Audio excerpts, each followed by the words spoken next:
Quero que você abra comigo, e quando eu falar o livro, você vai entender a palavra do Luan, você vai entender a palavra da missionária Charlene, você vai entender o que o evangelista Pascoal falou aqui. Luan, Deus quer falar de feridas hoje, é forte. Livro de Jó, por favor, capítulo 1, a gente vai ler do versículo 1 ao 5. Obrigado, irmão.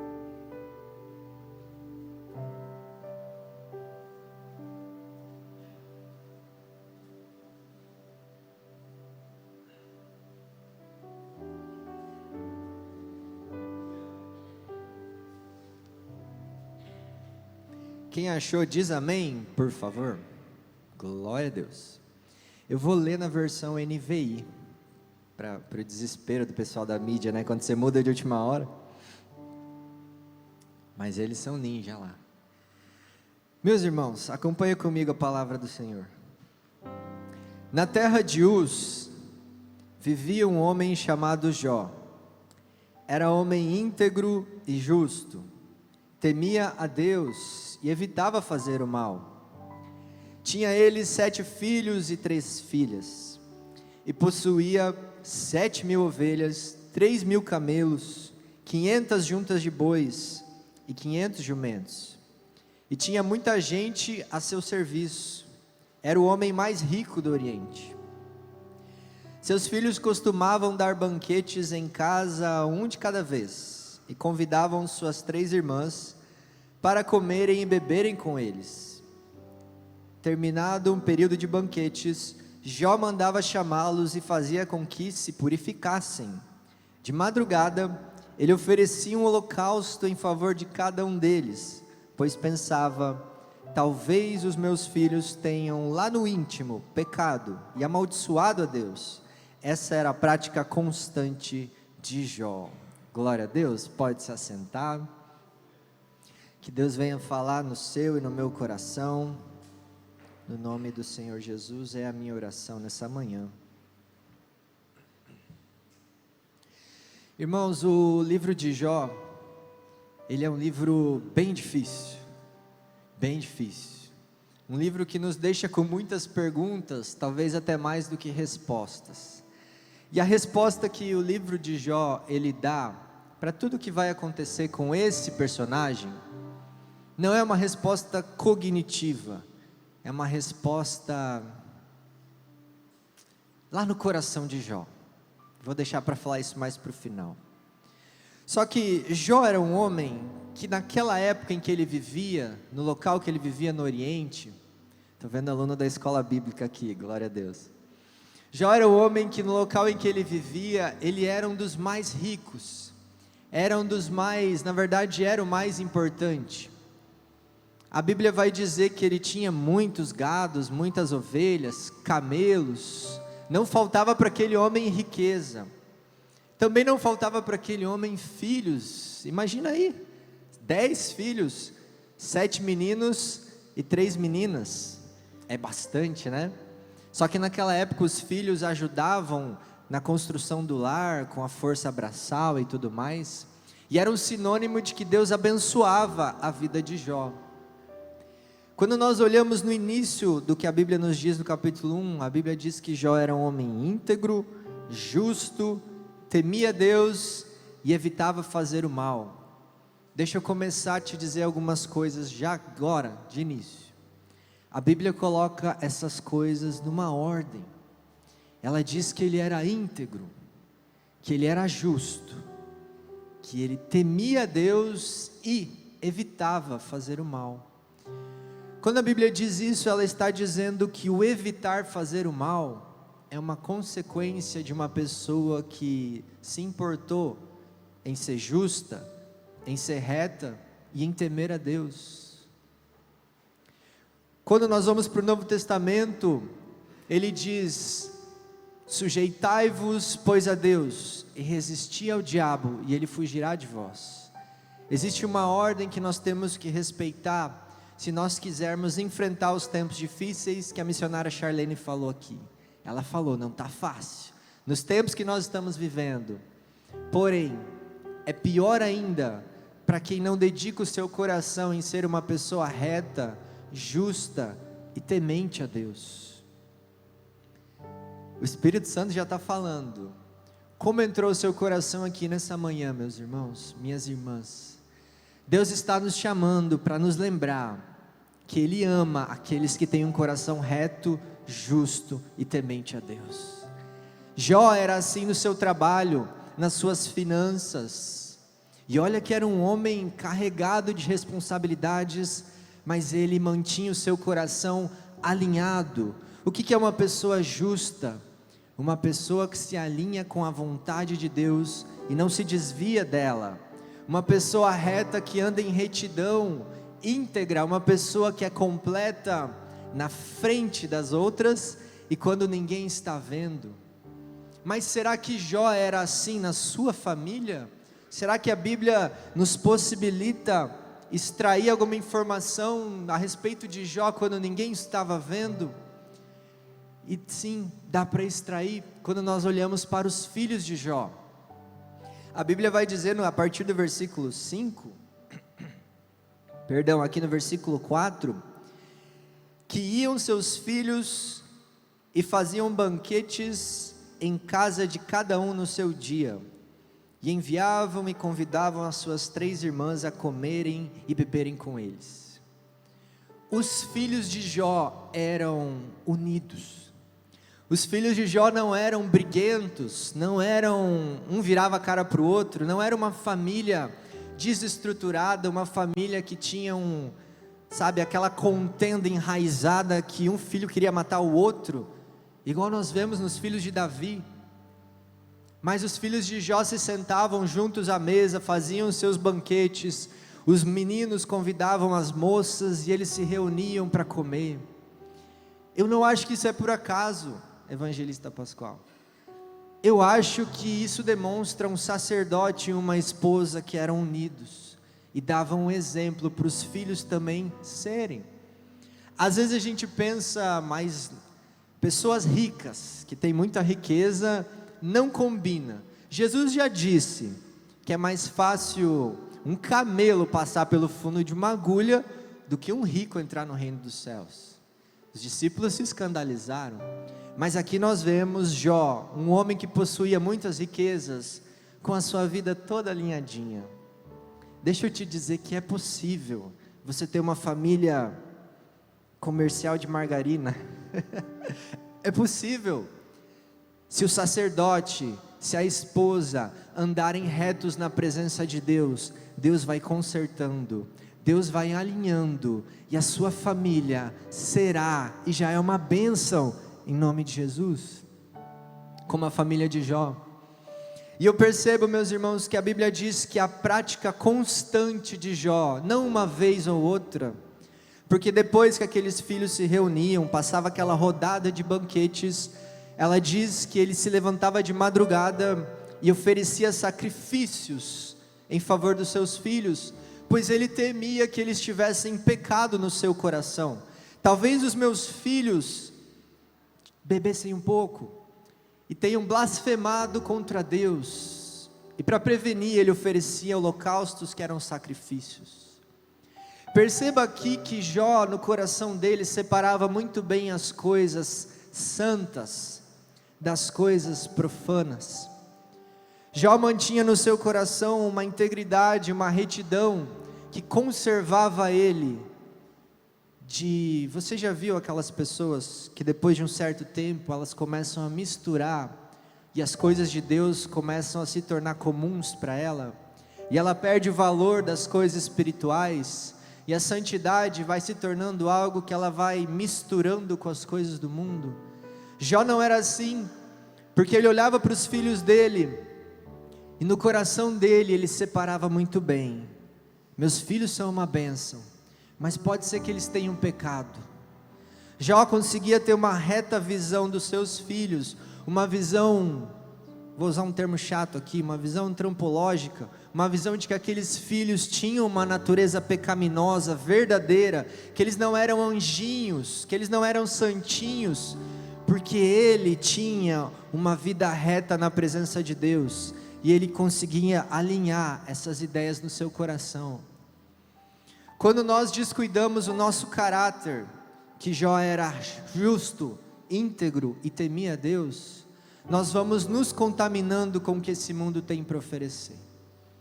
Perceba, é só você perceber na sociedade, pessoas que não têm, meus irmãos, esses valores, que não se apegam a isso, elas começam a abraçar as coisas que esse mundo oferece, as soluções que esse mundo oferece. Elas começam a ir se acomodando no financeiro, a justiça nas áreas das finanças começa a ser deixada de lado para acomodar misturas, para acomodar coisas por baixo dos panos. Já não é mais aquela retidão. Os pais com os filhos. Tem pai que se escandaliza se eu falar coisas que os filhos contam no gabinete. Tem pais que não conseguem acreditar que o meu filho é assim, que a minha filha possa ser assado, que eles podem ter esse tipo de pensamento. Não, eu ensinei, eles são anjinhos. Meu irmão, nós somos pessoas pecadoras, e isso tem que estar no nosso coração, lembrando-nos todos os dias, porque senão, nós somos convencidos por evangelhos, que só massageiam o nosso ego, que só nos colocam para cima, e nos dizem, tudo o que você quer fazer você pode, não tem maldade, não existe pecado, você nasceu assim, foi a sua cultura que te formou assim, esses desejos que estão em você, que aqueles crentes chatos dizem que é condenado, está tranquilo, dá vazão, é assim mesmo, não existe esse negócio de pecado original. Quando nós estamos na presença de Deus, é que Ele joga a luz e nós conseguimos ver a realidade desse mundo. Se nós errarmos o diagnóstico do nosso problema, nós vamos errar o remédio. Quando nós olhamos para o ser humano e pensamos que está tudo bem, que não houve uma queda, que não houve um problema, igual o mundo prega, nós vamos errar o remédio. E Jó tinha muito bem alinhado no seu coração essas coisas, percebia através do temor de Deus que os seus filhos pudessem ter pecado. Para pensar aqui nesse homem, o homem mais importante e mais rico do Oriente, quantos afazeres será que ele não tinha? Quanta coisa ele tinha que organizar, tinha que arregimentar nos seus servos. Ele tinha muito mais servos do que ele tinha filhos. Quantas coisas ele tinha que cuidar, administrar, pôr na ponta do lápis. E mesmo assim ele achava tempo para pensar na sua família, para acordar de madrugada. Meus irmãos, ainda dá para nós cuidarmos da nossa casa, da nossa família. Com a graça de Deus, nós vamos conseguir. Eu sei que esse mundo lança sobre nós tanto engano, tantas setas, todos os dias, cada dia tem uma nova. E tem coisas que a gente não tem nem culpa, né? Uma taxinha básica que vem aí. Nossa, vem tanta coisa, mas nós vamos conseguir pela graça de Deus. Jó conseguiu e você também vai. Agora perceba que o texto ele vai mudar um pouco de cenário. Nós estamos falando de Jó, da sua família, do caráter. Falei um pouco aqui que Jó, dentro da sua casa, também era reto, justo. Só que isso é a opinião dos homens a nosso respeito, era a opinião que os homens tinham. A Bíblia diz que Jó era o homem mais importante do Oriente.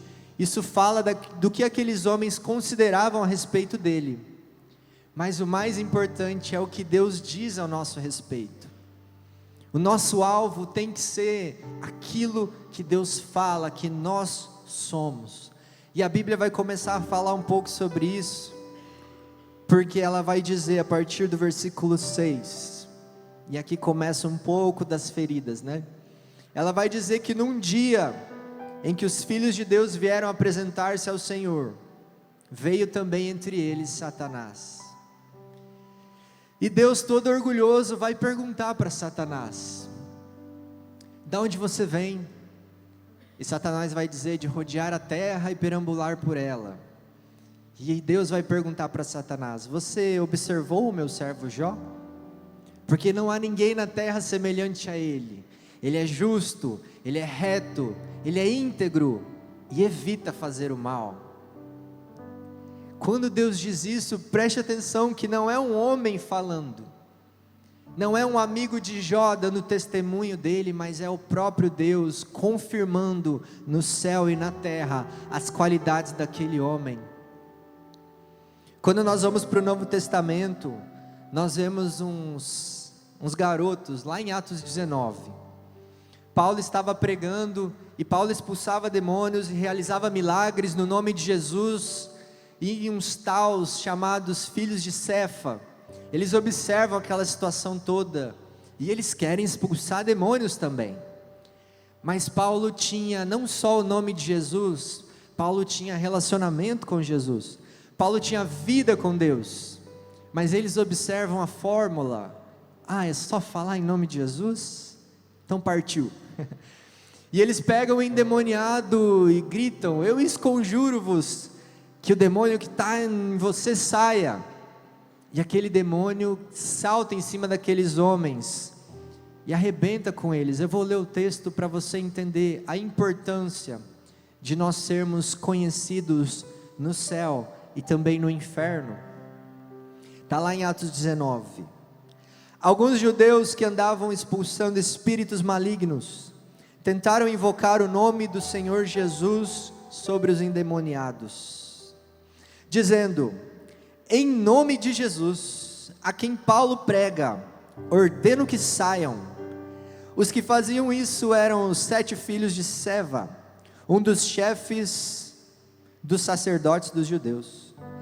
Um dia, o espírito maligno lhes respondeu: conheço Jesus, e sei quem é Paulo, mas vocês quem são? Então o endemoniado saltou sobre eles e os dominou, espancando-os com tamanha violência, que eles fugiram da casa nus e feridos. Olha a importância de nós termos um caráter quando estão nos vendo, e um caráter quando não estão nos vendo.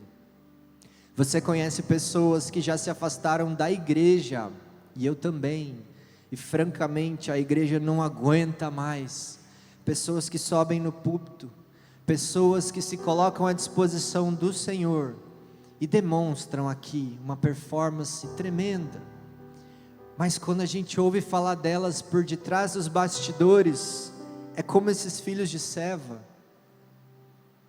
Não é à toa que às vezes elas até correm para expulsar demônio, né? Porque senão o demônio envergonha mesmo. E muitos estão assim, e Deus está nos alertando nessa manhã: nós não podemos ser assim, igreja. Nós temos que manter como Jó o nosso caráter reto, justo e temente a Deus. Deixa eu ver se tem alguém disposto a manter um caráter assim nessa manhã. E eu pergunto isso porque alguns pensam: Diogo, Jó era justo, reto, e é claro que ele era justo, é claro que nós podemos ser justos, porque hoje Jesus morreu por mim, e Ele me concedeu as vestes de justiça que Ele conquistou pelo seu sangue, pelo seu sacrifício. Só que a Bíblia está dizendo que Jó era reto, justo, íntegro, antes do sacrifício de Cristo.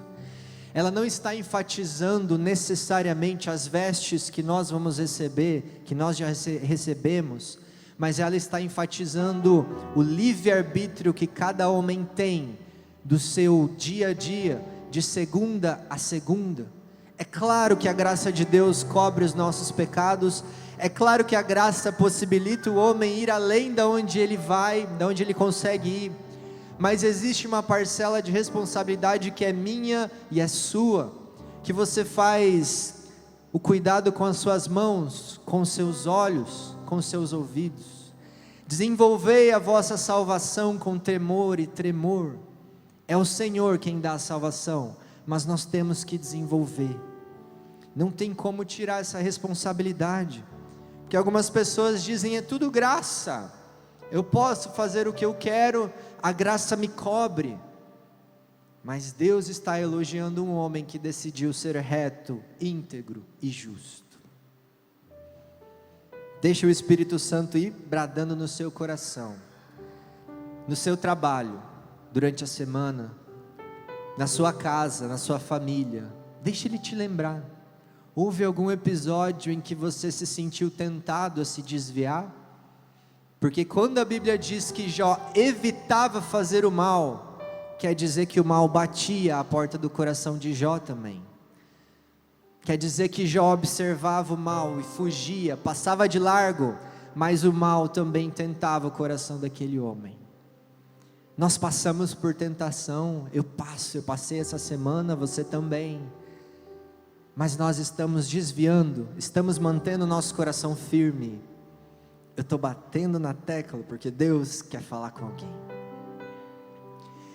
E aí, meus irmãos, Jó era conhecido no inferno também.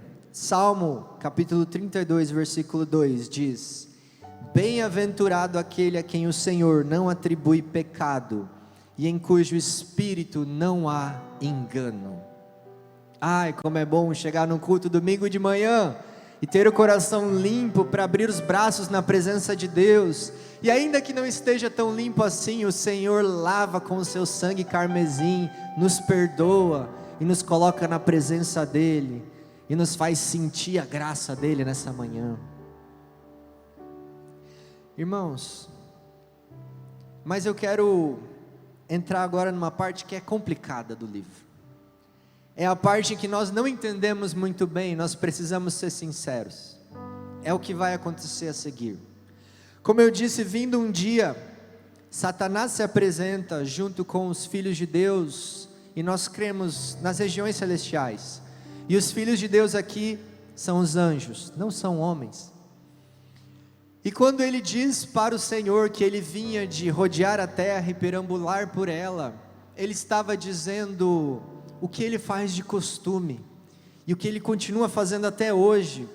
Como Pedro vai dizer, o diabo anda em derredor, bramando como um leão, buscando a quem possa tragar. E ele vem mais ou menos com uma credencial dizendo: a terra é minha, Adão me deu, em outras palavras. Então eu estou perambulando sobre o meu território, checando se está tudo de acordo com o meu reino, para ver se ninguém está se rebelando. Por que será que ele aparece nessa reunião? Eu acho que ele se incomodou com o caráter de Jó, que não se dobrava. Eu acho que ele se incomodou com aquele justo Jó, que não se curvava às tentações que ele enviava. Você sabe, meus irmãos, que esse mundo é mau, ele jaz no maligno, mas Jesus me convidou e te convida a estabelecer o reino dele, vivendo a palavra de Deus.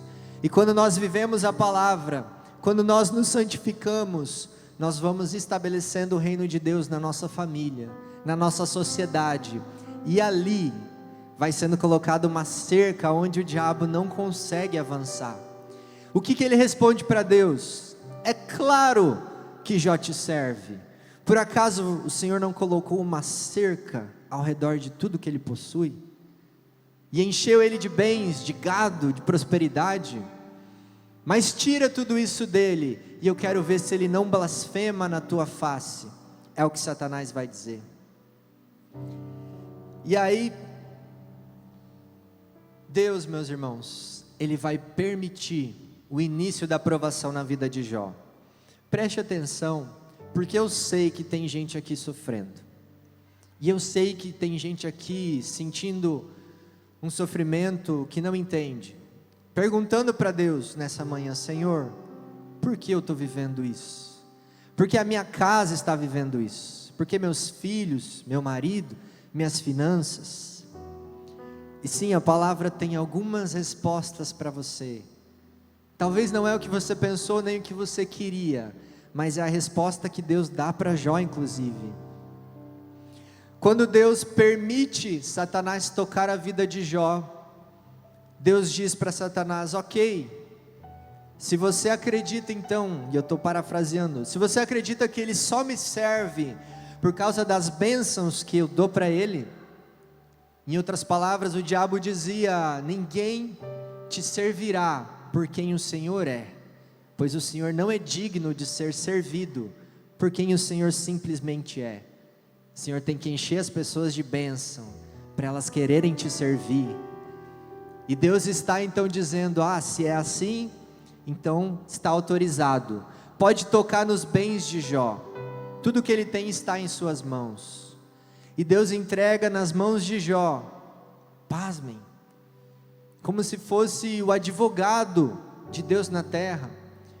Porque agora existe uma tese que Satanás está construindo, existe uma ideia que Satanás está colocando, e Deus está permitindo agora a Jó provar que Satanás estava errado.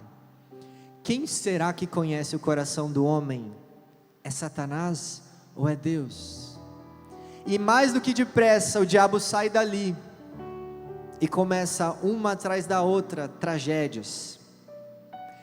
Em primeiro, invasores matam os servos de Jó, matam os rebanhos, matam as ovelhas.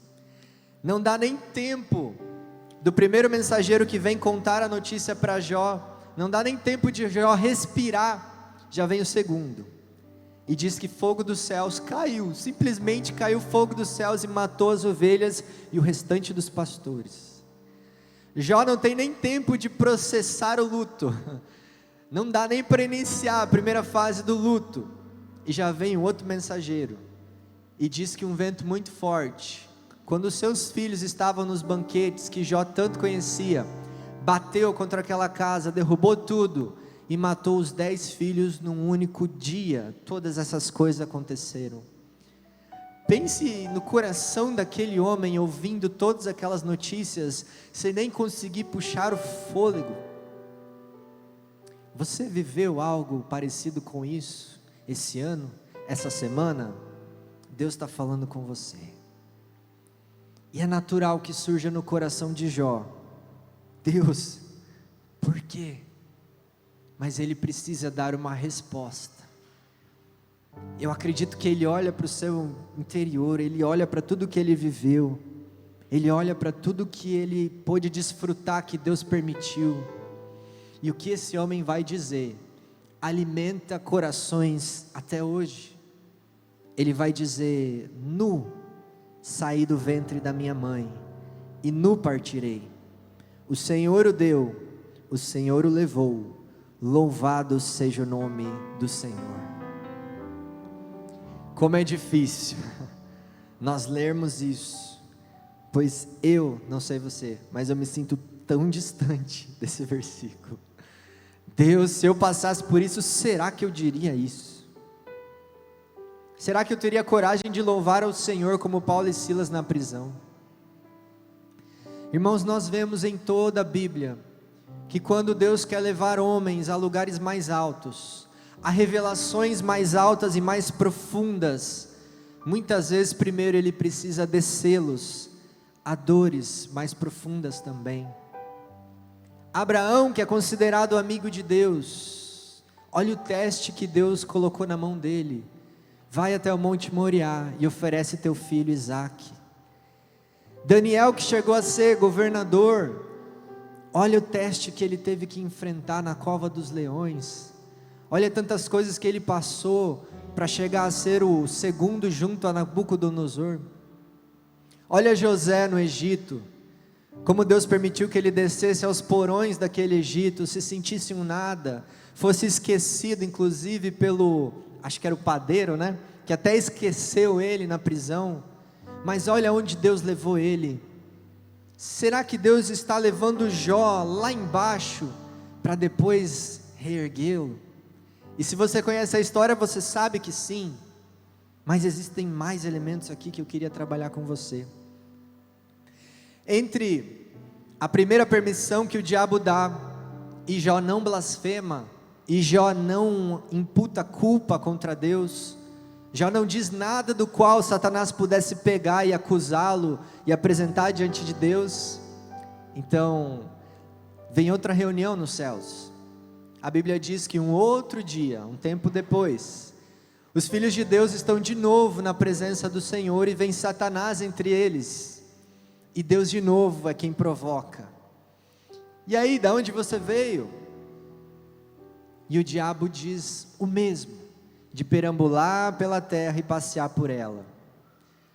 O nosso inimigo é disciplinado, infelizmente. Ele podia ter dito outra coisa, mas ele estava de novo passeando pela terra e perambulando por ela. Quando a Bíblia diz que os filhos das trevas são mais sábios que os filhos da luz, é verdade. Porque nós somos inconstantes, nós buscamos a Deus hoje, mas amanhã já estamos largando as coisas. Se o pastor não chama, se o líder não puxa, a igreja já não quer mais. Começamos escola bíblica lotando as cadeiras, mas terminamos contando os que sobraram. Nós somos inconstantes, nós buscamos a Deus quando nos agrada, mas quando dói, nós queremos nos afastar. O problema é que a Bíblia vai dizer que Satanás está de novo rodeando a terra. A disciplina do adversário, ela é real, ela existe. Mas a maior disciplina é do nosso Deus, pois Ele não dorme e Ele não pestaneja, glórias a Deus. E quando a Bíblia diz que Satanás aparece uma segunda vez, Deus joga de novo a mesma isca. Viu o meu servo Jó? Justo, reto, temente a Deus, que se desvia do mal, e mesmo você tendo me incitado contra ele, ele não blasfemou contra mim. Satanás mais do que de pronto tinha uma resposta, é claro, pele por pele, e o homem dará tudo que ele tem pela sua vida ou pela sua saúde. E Satanás está dizendo agora, nenhum homem te ama mais do que a própria saúde, mais do que o próprio bem-estar físico. Você deixou eu tocar nos bens, mas toca agora na saúde de Jó. Toca no coração dele, toca nos ossos, na carne, e eu quero ver se ele não blasfema. E Deus diz, está bem, então eu deixo você tocar, somente poupe-lhe a vida. E Satanás, mais do que depressa, sai para cobrir Jó, do alto da cabeça à planta dos pés, com uma sarna maligna, uma chaga maligna, que faziam bolhas na sua pele, bolhas que ele precisava coçar com cacos, porque ele não suportava a dor. E quando a gente pensa que tá bom, chega de sofrimento, deixa o homem descansar um pouco, eu já entendi Deus, eu já entendi a história. Quando a gente pensa que acabou, 3 amigos se combinam, Jesus amado, 3 amigos se combinam, e eu me suspeito se eram realmente amigos, mas vamos levar que eram amigos. Eles se combinam entre si, ficam sabendo que Jó estava naquela situação, e eles vão até Jó, para se doer por ele, para chorar por ele, e para consolá-lo. Mas quando eles estão distantes, se aproximando, e eles veem uma figura desfigurada, uma pessoa que era uma bolha humana, de ferida aberta, eles não reconhecem o seu amigo, e eles começam a chorar em voz alta, e eles só conseguem se assentar junto de Jó por 7 dias, em silêncio. E aqui começa uma das grandes lições desse livro, o silêncio. Bom fosse que os amigos de Jó tivessem permanecido em silêncio, mas eles vão resolver abrir a boca. E a Bíblia vai nos dizer que tem coisas, irmãos, que nós vivemos, que não são para ser explicadas, não são para ser teologicamente enquadradas em caixinhas, e explicadas de forma 880, de forma é assim, é assado. Tem coisas que nos acontecem, que é lá do andar de cima, lá onde os anjos se reúnem, lá na presença de Deus, que nós não ficamos sabendo. Algumas coisas Deus irá nos mostrar, quantos livramentos Ele nos deu para chegar nesse culto, quantos livramentos Ele deu para sua família, para sua casa, ainda esse ano. Quantas vezes o diabo chegou na presença de Deus e pediu a sua vida, e Deus guardou. Ou quem sabe Ele permitiu uma tentação um pouco mais forte, mas te segurou na mão dEle. Existem coisas que não têm explicação, porque Deus não quer que entendamos, mas Deus quer que nós confiemos. É diferente. Um filho, quando ele está diante do seu pai, e ele é pequeno, e o seu pai é grandão, Se aquele pai tentar explicar para aquele filho muitas coisas da vida, o porquê aquele filho tem que atravessar a rua segurando na mão, o porquê aquele filho tem que cuidar com as pessoas estranhas lá fora, ou porque existe perigo aqui, perigo ali, aquele filho não vai entender, ele não tem condições, mas ele consegue confiar no pai dele. Eu sei que tem gente vivendo sofrimentos aqui, Deus está falando sobre feridas, sobre sofrimento desde o começo. Deus, quem sabe, não vai te explicar o porquê dessas situações, mas Deus está te dizendo nessa manhã: confia em mim, que eu estou no controle disso tudo.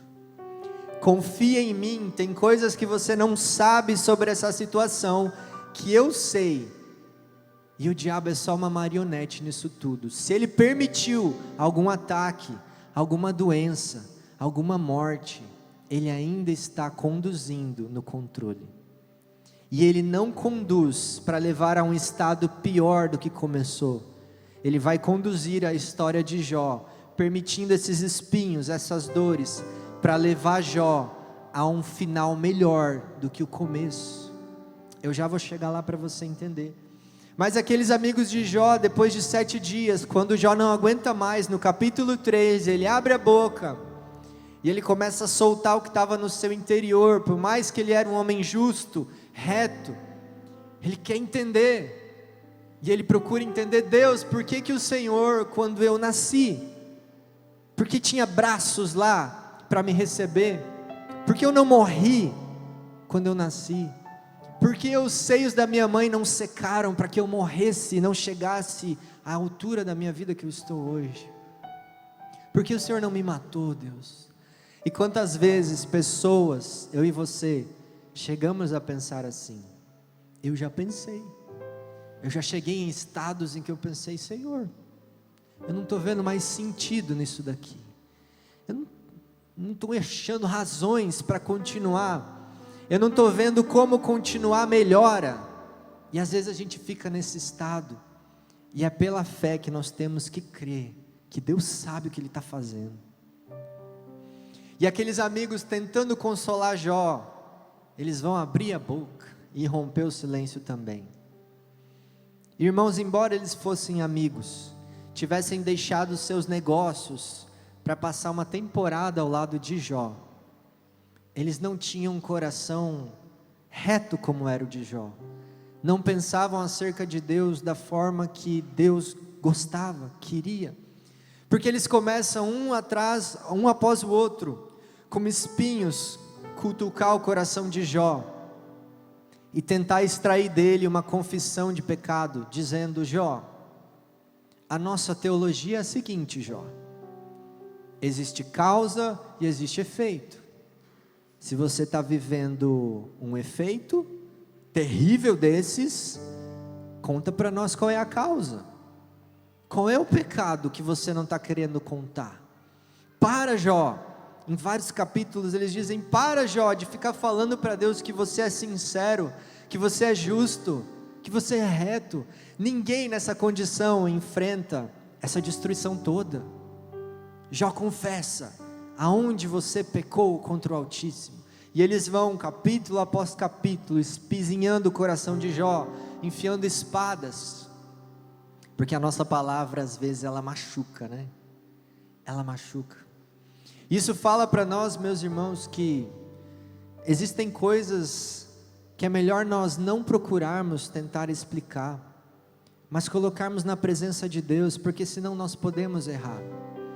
Existem pessoas que julgam pessoas que têm enfermidade na igreja, porque nós somos por muitos anos, não por esta igreja, mas por uma cultura, muito mal ensinados, que toda doença é pecado, que toda doença é sinal de um pecado que a pessoa cometeu.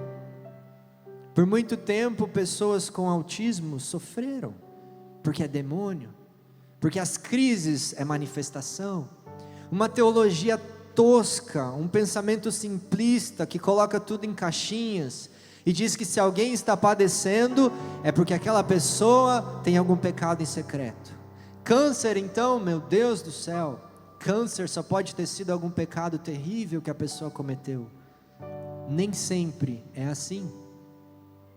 A enfermidade de Lázaro no Novo Testamento, Jesus disse, não é para a morte, mas é para a glória de Deus. Aquele, se não me engano, era o coxo ou o cego, agora eu não me lembro. Perguntam para Jesus, mestre, quem pecou para que ele nascesse assim? E Jesus diz, nem ele nem seus pais, mas é assim para que se manifeste a glória de Deus. Existem coisas que quando nós não temos o entendimento correto, é melhor a gente ficar quieto. Essa aqui é a verdade. E os amigos de Jó começam a arriscar, palavra atrás de palavra, e eles vão acumulando para eles ira, porque no final do livro Deus vai repreendê-los, de forma, meus irmãos, que Jó fica sozinho.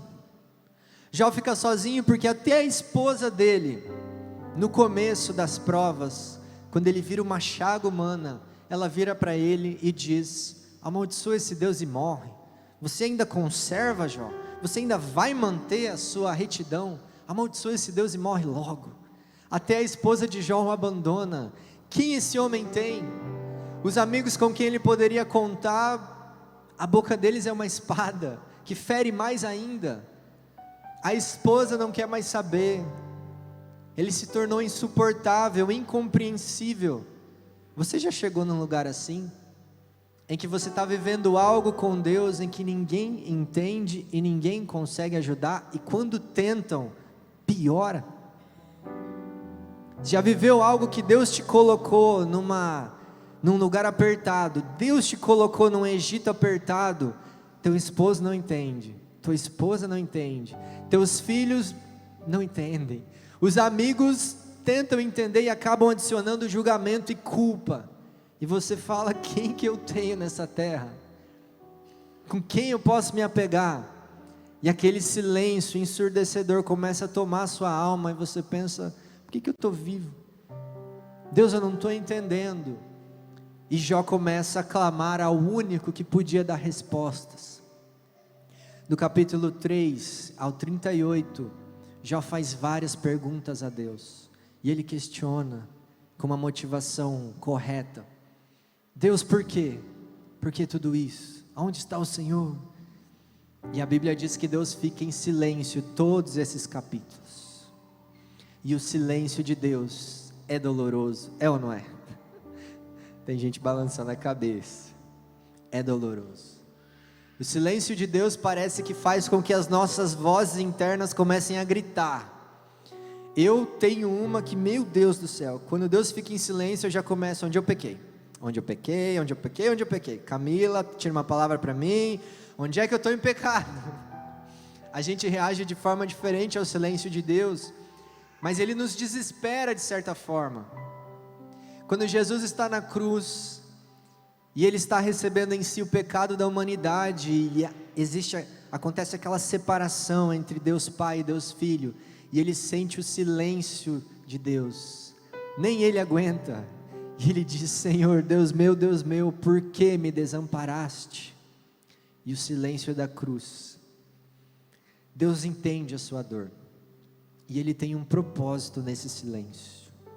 Ele não está falando agora, porque Ele quer falar mais alto no final. Ele está mantendo em silêncio agora, para você viver o processo direitinho, porque depois Ele quer gritar para todo mundo ouvir a seu respeito. O silêncio de Deus. E muitas vezes nós pensamos que Deus não está trabalhando, na verdade. Será que Deus está trabalhando na minha situação, pastor Diogo? Eu estou hoje aqui, estou passando uma prova que você não tem ideia, você não faz ideia da prova que eu estou passando, e Deus está em silêncio, não fala com o profeta, não fala na palavra, não sinto nada no louvor. Será que Deus ainda está trabalhando? A palavra de Deus me autoriza a te dizer que sim, Deus está trabalhando na sua história. O livro de Esther é um livro fantástico, porque ele mostra Deus salvando o povo judeu, sem falar uma palavra. O livro de Esther conta-nos, em todo o livro, uma salvação que ele faz com o povo judeu, conhecido como Purim, a festa do Purim para os judeus. Só que você não encontra a palavra Deus no livro de Esther, Ele está em silêncio, mas Ele está agindo nos bastidores. Coincidências acontecem no livro de Esther. Lembra? Mardoqueu é honrado enquanto Amã é humilhado. Aquilo que Amã queria que se fizesse para ele tem que fazer agora para Mardoqueu, montar Mardoqueu num cavalo branco e passear pela cidade. Deus trabalhando nos bastidores. Se você já está aqui nessa manhã, não foi por acaso. Deus está trabalhando nos bastidores da sua vida. Não é porque Deus às vezes fica em silêncio que Ele nos abandonou. Ele tem as suas formas de trabalhar. Nós temos que crer. Quantos conseguem crer que Deus está trabalhando mesmo no silêncio? Amém. E às vezes, irmãos, a coisa fica tão difícil que eu quero ler para você o que diz João, capítulo 11, versículo 25. Guarda essa palavra no seu coração. Porque Jó perde os filhos, Jó perde seus bens, mas Jesus diz assim: eu sou a ressurreição e a vida. Aquele que crer em mim, ainda que morra, viverá. Ainda vai ter vitória para a vida de Jó.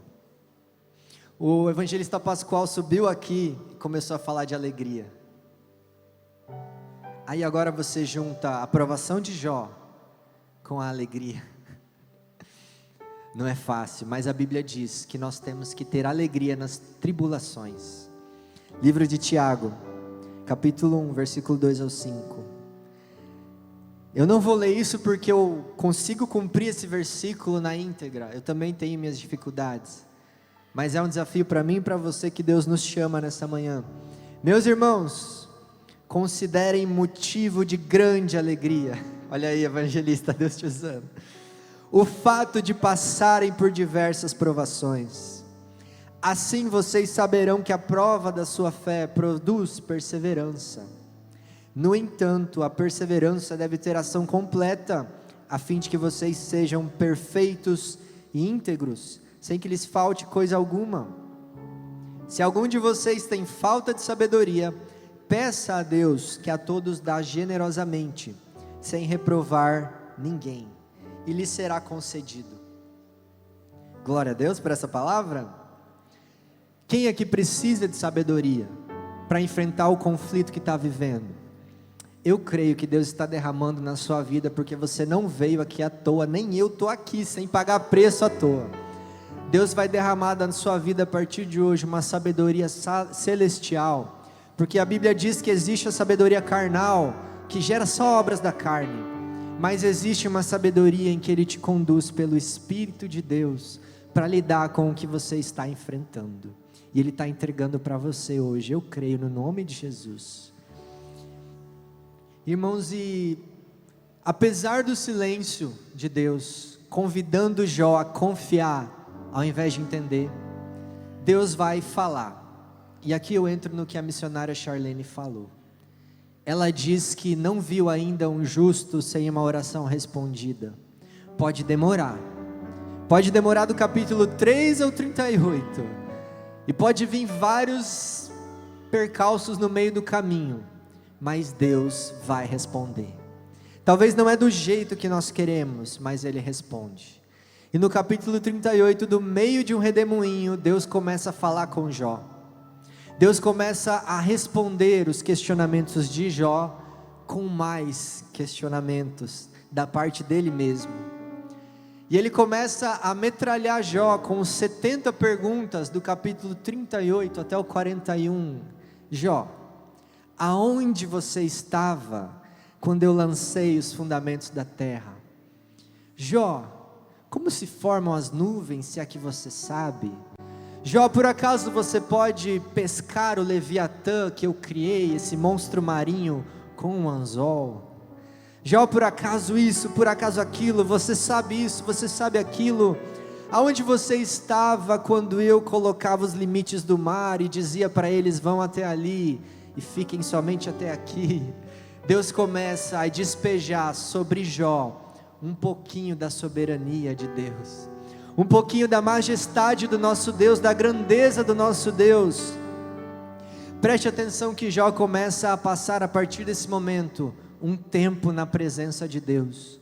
Do capítulo 3 ao 38, ele estava na presença de 3 amigos, mais um quarto, que foi Eliú, que até que falou algumas coisas mais ou menos, mas ele ainda não estava na presença de Deus. A partir do capítulo 38, a presença de Deus surge na vida de Jó, num redemoinho, não responde nada, mas começa a transformar o interior dele pela pura presença que estava ali. Essa é a maior resposta desse livro, meus irmãos. Essa é a maior resposta para o teu sofrimento. Deus não vai te explicar o porquê dessa perda, ou pode ser que explique, pode ser que não explique. Deus talvez não te conte o porquê essa reviravolta na sua vida, porque profecias lá no início do ano diziam uma coisa e agora a sua vida está de outro jeito. Talvez Deus não vai te explicar, mas a presença dele vem e faz companhia, que transforma o seu interior, e daqui a pouco você nem se lembra mais das suas dúvidas. Jó estava cheio de dúvidas, 300 e poucas perguntas ele fez, mas daqui a pouco ele começa a escutar o Senhor, a passar um tempo na presença de Deus, e ele vai murchando, aquelas razões que ele tinha para argumentar contra os céus vão acabando, Deus vai arrancando de Jó todo aquele desespero, aquela desesperança, e ele vai se acalmando na presença do Pai. Não importa saber como é que o problema de Jó vai se resolver, só importa saber que o Pai dele tem controle e pode resolver a hora que ele quiser. É isso que Deus está falando conosco. Não se preocupe quando o seu problema vai resolver, vai acabar. Entenda que você tem um Deus hoje aqui que está falando contigo, que Ele está no controle, e a hora que Ele quiser, Ele estrala os dedos e reverte tudo isso. Ele vai dizer, meus irmãos, no capítulo 42, eu te conhecia de ouvir falar, mas agora os meus olhos te veem, por isso menosprezo a mim mesmo e me arrependo no pó e na cinza. Em outro versículo ele vai dizer, bem sei que tudo podes. O homem que questionou a Deus de tantas formas, que demonstrou que a vida dele estava sem eira nem beira, que ninguém estava no controle, passou um tempinho na presença de Deus, e agora ele está podendo dizer, bem sei que tudo podes. Com toda a morte que ele viveu, com a vida dele virada numa chaga, ele consegue confiar. O segredo da vida do crente não é ter resposta para tudo, o segredo da vida do crente é em tudo arranjar um lugarzinho e um tempo para passar na presença de Deus. Deus está oferecendo como resposta para Jó, um tempo na minha presença. Jó, você quer a resposta? Toma aí um redemoinho, e Deus começa a falar com Jó. Nessa vida corrida que a gente vive, às vezes a gente fica mais preocupado em ter resposta para tudo, porque nessa vida corrida a gente não para ter um tempo com o Senhor. Quantos de nós estamos nos enchendo durante a semana da presença de Deus, para deixar as dúvidas de lado, para deixar os porquês de lado e simplesmente desfrutar da companhia do Pai? Mas a gente é muito atarefado, nós temos muitos celulares em cima da mesa, nós temos muitas televisões no quarto, nós temos muitos aparelhos ligados que nos distraem, muitas séries para terminar, muitos vídeos para assistir, muitos filmes, e a presença de Deus fica num cantinho esquecido. Aí batem os problemas, batem as dúvidas, e nós queremos questionar Deus, por quê? Mas Ele está dizendo, se você andasse na minha presença, não teria esse questionamento, e você entenderia que eu sou Deus. Seus problemas ficariam pequenos, e você entenderia como eu sou grande, como eu posso te abraçar, e como eu tenho solução para tudo. É o que Deus está falando contigo nessa manhã. A Bíblia vai dizer, meus irmãos, ainda como um efeito da presença de Deus, que ele vai precisar, Jó vai precisar orar por aqueles amigos que geraram no coração dele uma ferida de amargura. A Bíblia diz, cuidado no Novo Testamento, para que nenhuma raiz de amargura brotando vos perturbe e vos engane, e vos prive da graça de Deus. Quantas pessoas hoje têm deixado de vir na igreja por raiz de amargura, porque alguém não deu a paz do Senhor, ou porque alguém realmente errou, mas a pessoa não quer perdoar. Nós estamos vivendo tempos em que as pessoas se acumulam de dores emocionais, se acumulam de razões para ficar em casa assistindo culto online, para não estar na presença de quem feriu, porque elas não querem perdoar a raiz de amargura que está dentro delas. E Jó, por ter passado um tempo na presença de Deus, ele agora tem condições de orar pelos seus amigos, e Deus diz: ore pelos seus amigos, porque enquanto você estiver orando, eu vou restaurar eles. Deus chama Elifaz, chama Bildade, chama Zofar, e diz: vocês não falaram o que é reto a meu respeito, como fez o meu servo Jó. Deus chama Jó de servo. Diogo, mas eu também sou servo no meu sofrimento? Sim. Você também é um servo de Deus quando você está sofrendo. Quando Deus está usando a sua vida num processo e te colocou numa moenda, e você está aí obediente, ficando no processo que Deus quer, ainda que doa, você é um servo de Deus. Não é servo somente quem grita, somente quem está alegre, quem pula, mas quem está vivendo um processo em oculto no Senhor aí sentadinho, também é um servo do Senhor. Escute Deus te chamar de servo nessa manhã. E há um quarto amigo de Jó que aparece na história, e ele não é citado quando Deus repreende os amigos, é o Eliú. Eliú é o quarto amigo de Jó, e ele fala no final, depois dos três, porque os três eram mais velhos, e ele era o mais jovem. E eu fico aqui pensando, que interessante. Os mais velhos, que tinham aquela teologia teimosa de que todo pecado ou todo sofrimento tem a ver com pecado, não conseguiram acertar ou dar uma resposta. Mas quando vem Eliú, que era o mais jovem, ele era mais flexível, e ele entendeu que não, Deus pode falar de várias maneiras. Deus pode falar através do sofrimento de Jó, Deus pode falar dessa forma, dessa outra forma. Eliú foi o que mais se aproximou de um discurso que Deus não teve nada a falar contra. Na sua casa depois leia o discurso de Eliú, e você vai aprender que muitas pessoas se prendem nesse engano de serem rígidas demais. Ai, roupas, ai, não sei o que, costumes e usos. Muitas vezes nós temos que ter flexibilidade para entender que Deus trabalha no meu irmão, que é diferente de mim também. Não é a minha única ideia sobre Deus que é a correta. Deus também trabalha na boca daquele irmão, na boca daquela irmã. Irmãos, eu estou encaminhando para o final, mas o grande motivo que eu vejo, e longe de mim dar alguma resposta para esse livro, eu sei que muitos de nós olhamos lá para o miolo do livro e nós falamos: aconteceu tudo isso porque Jó temia, e a Bíblia diz que ele tinha medo, e que ele nunca estava descansado. Eu acho que isso tem a ver, mas não dá para cortar fora o capítulo 1, que diz que ele era reto, justo, íntegro, e coisas aconteceram fora do controle dele.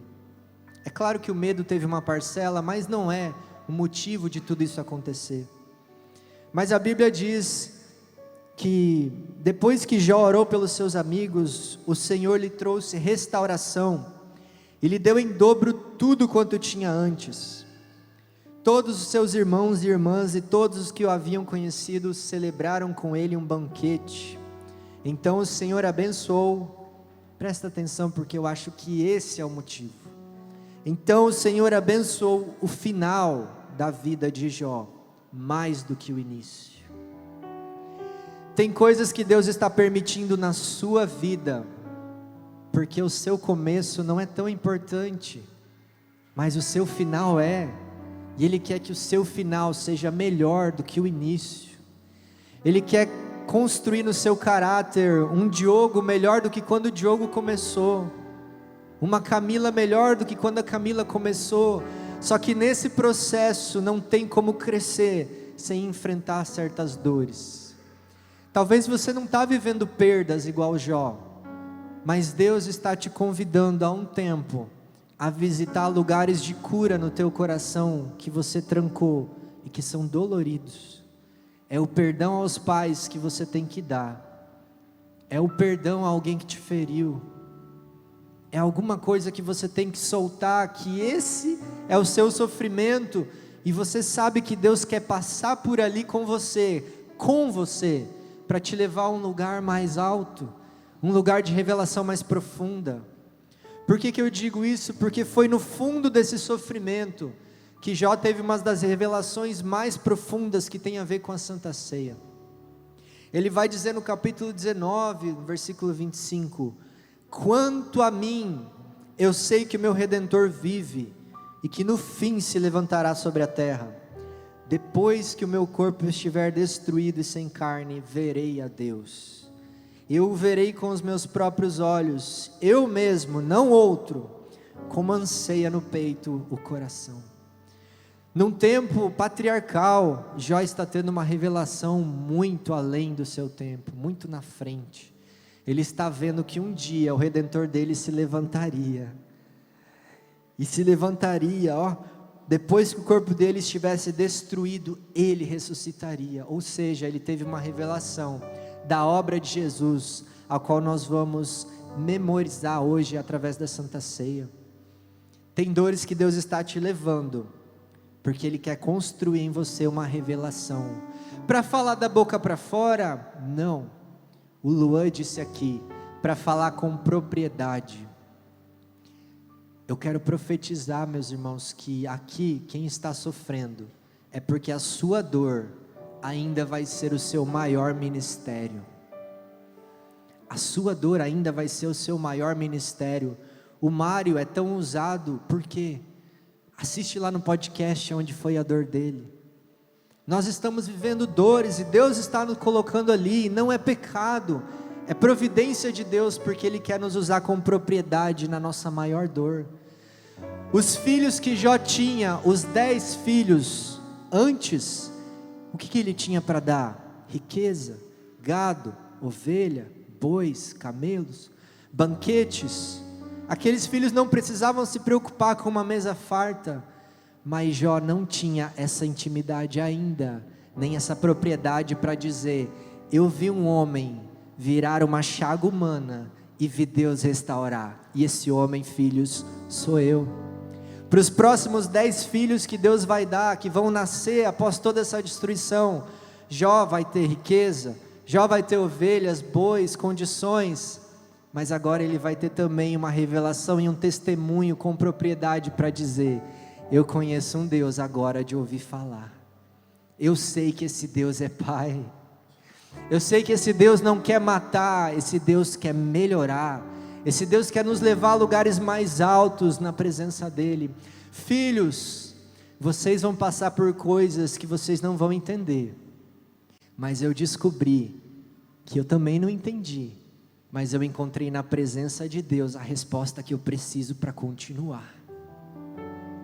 Deus está te levando a um lugar onde você vai poder dizer para pessoas que passam pelo mesmo: a resposta é a presença de Deus. Fica de pé você que entendeu essa palavra.